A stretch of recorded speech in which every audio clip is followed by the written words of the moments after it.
कैसे देखते हैं?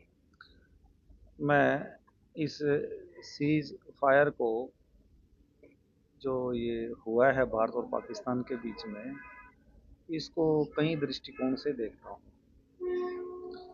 पहला दृष्टिकोण तो ये है कि 22 अप्रैल का जो बुज़दिली वाला कायराना तरीके से किया गया जो हमला था निहत्थों पर, जिसमें कि मेरा बेटा लेफ्टिनेंट विनय नरवाल भी विक्टिम हुआ और आज हमारे बीच में नहीं है।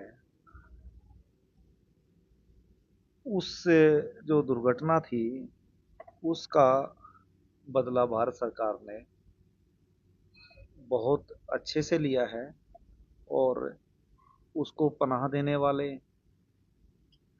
आतंकवाद की विचारधारा को पनपाने वाले, उसको बढ़ाने वाले, पालन पोषण करने वाले, आतंकी पैदा करने वाले और आतंकियों को, इस से पहले जो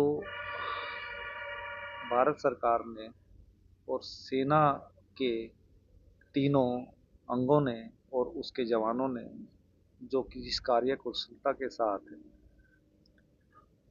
काम किया और उस घटना का बदला लिया, वो काबिल तारीफ है।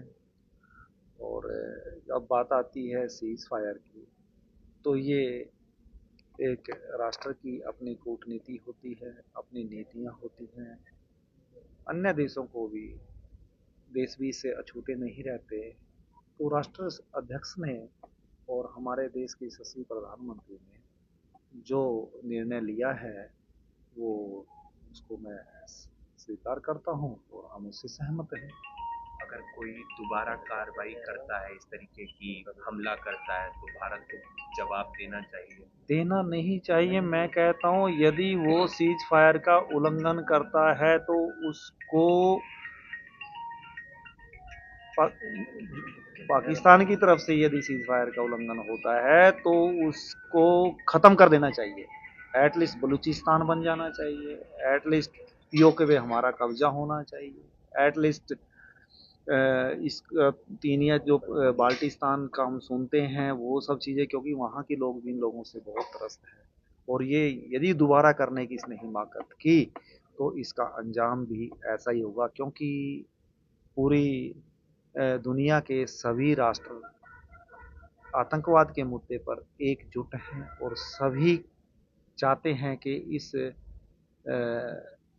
आतंकवाद रूपी राक्षस को का समूल संपूर्णतः इसको नष्ट किया जाए, दुनिया से ख़त्म किया जाए, क्योंकि तभी सौहार्द के साथ हम सब रह सकते हैं। भारतीय सेना को कोई मैसेज या हाँ, भारतीय सेना को मैं तीनों अंगों को बधाई देता हूँ और उनके मनोबल के लिए उनको शाबाशी देता हूँ, क्योंकि उनका उनके जो जिस तरह से हमारे यशस्वी प्रधानमंत्री मोदी जी ने उनको ओपन हैंड दिया, तब वो एक सफलता के साथ और पूरे मनोबल के साथ इसको इस तरह की घटना का बदला लेने के लिए जो कार्रवाई की गई उसको अंजाम दे पाए, ये काबिल तारीफ है। और भविष्य में यदि कोई आतंकवादी गतिविधि करने की सोचेगा भी ना तो उसका फन ऐसे ही कुचला जाएगा, उसको करने नहीं देंगे हम। और दूसरा, जितने भी पाकिस्तान ने नापाक इरादे के साथ हमारे हमारी सीमा के अंदर ड्रोन भेजे, ये भेजा और दूसरे मिसाइल इस तरह से हमला किया जिस भी तरीके से किया, तो उसका मुंह तोड़ जवाब दिया हमारी सेना ने। तो ये मोदी जी की वजह से उनका जो मनोबल बढ़ा, उसी की वजह से ये संभव हो पाया और उनका मनोबल हमेशा ही अच्छा रहेगा। हाँ, इसमें कुछ साधक मतलब 3 4 5 हमारे जवान जो मैंने पढ़ा है, हमारी क्षति हुई है, मैं उन परिवारों को भी, क्योंकि मैं खुद इस वेदना का शिकार हूँ, ये पीड़ा कितनी भयंकर है, बड़ी है, ये जिसको लगती है वही जानता है।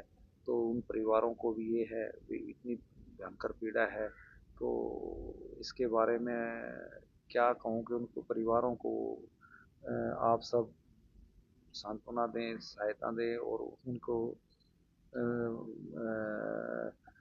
ये दुख सहने की क्षमता प्रदान करे भगवान। बस मैं तो यही कहूँगा। मोर ओवर पर्सनल लॉस की बात करें, एज ए नेशन तो ठीक है, जो मैंने बताई बात है सही है, बट उसका पर्सनल लॉस हुआ है, उसकी क्षतिपूर्ति, क्योंकि वो फैमिली का लॉस है, पर्सनल लॉस है, वो पूरा नहीं हो सकता। जैसे मेरा बेटा गया है तो हमारा तो दुनिया ही उजड़ गई बिल्कुल, एकदम से कुछ बचा नहीं हमारे पास, जीवन का कोई मोटिव ही नहीं है। तो उस दंश के साथ, तो उस वेदना और पीड़ा के साथ तो हमें संपूर्ण जीवन, जितने भी सांस है, हमें जीना ही पड़ेगा। शुक्रिया।